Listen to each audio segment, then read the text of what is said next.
Nerf N Strike Elite is the second title in the series. The original game is called Nerf N Strike, so apparently this one is way more elite, and I will have to take their word for it since I never played it. Just like the other title, this one comes with a Nerf gun with the game. In fact, I'm pretty sure you can't buy it without it. But let's talk about the gun that comes with it first. One of the best features of this gun is that it can be used as a Nerf gun when you're not playing the game. It shoots out one dart at a time and can hold two in backup. It's not exactly something you're going to take out as a primary weapon in a Nerf battle with your friends, but it could make a nice backup weapon. When you want to use it with the game, the dart shooting part of the gun easily detaches and the Wiimote slips in smoothly. It locks into place firmly, and it even has a place in the back so you can connect your nunchuck if you want to use this gun with another game. It comes with a red reveal lens attachment, which can only be used in the game, but it can be attached and removed just as easily as a dart mechanism. Overall, the gun feels great, and the trigger button works without fail. Yes, I know my camcorder sucks. Don't bother writing me about it. I would like to say that the camcorder I'm using right now, I've beaten on it a little too much. And I'm actually kind of surprised it still works, especially after my Barbie review.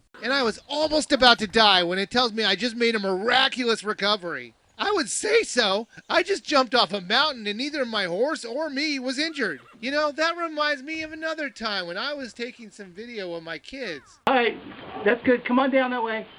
Come on. Come on. Just did the...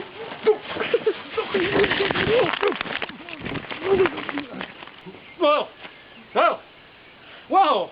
That was an amazing recovery.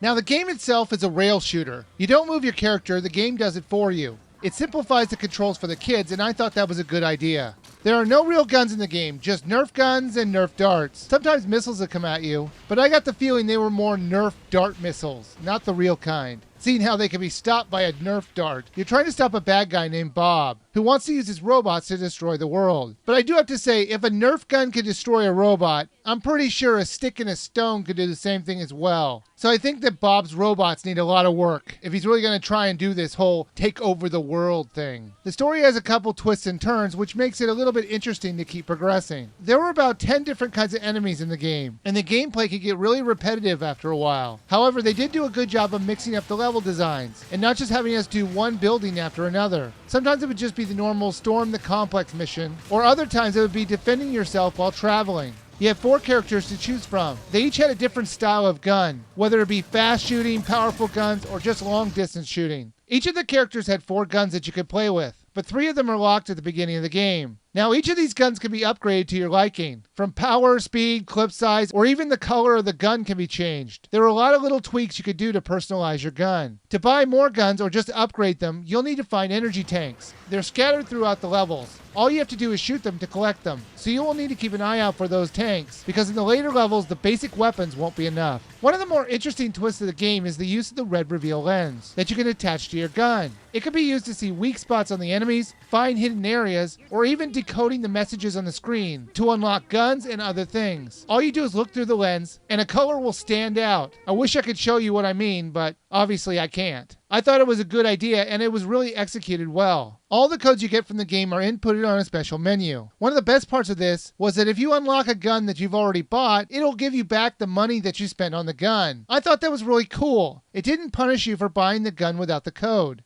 This game can be played with 2 people playing at once. They even give you the incentive for doing this by only having areas that can be accessed while playing with 2 players. There is also a target range if you want to try out all the guns in the game. It was a very interesting feature, but not really one you're going to play often. You can beat this game in about 2 to 3 hours. And there is some replay value if you want to find all the codes that are scattered throughout the levels. Although most people might just go to GameFAQs to find them all. But if you want to do it legitimately, it'll be a bit of a challenge to find them all. Nerf N Strike Elite was kind of fun, but was it worth $40? No! I liked the gun, and the game was fun, I guess. But together it's not worth that price. But I bought this game and gun at a special deal price of only $20. And that's the normal price of just the gun. So at that price, it's worth a buy if you can find the gun and the game at that price. This is the type of game I would normally say rent. But since I don't think you can rent this game because of the red reveal lens gimmick, I can't do that. So unfortunately, unless you can find it at that cheap price I found it at, I think you should skip it.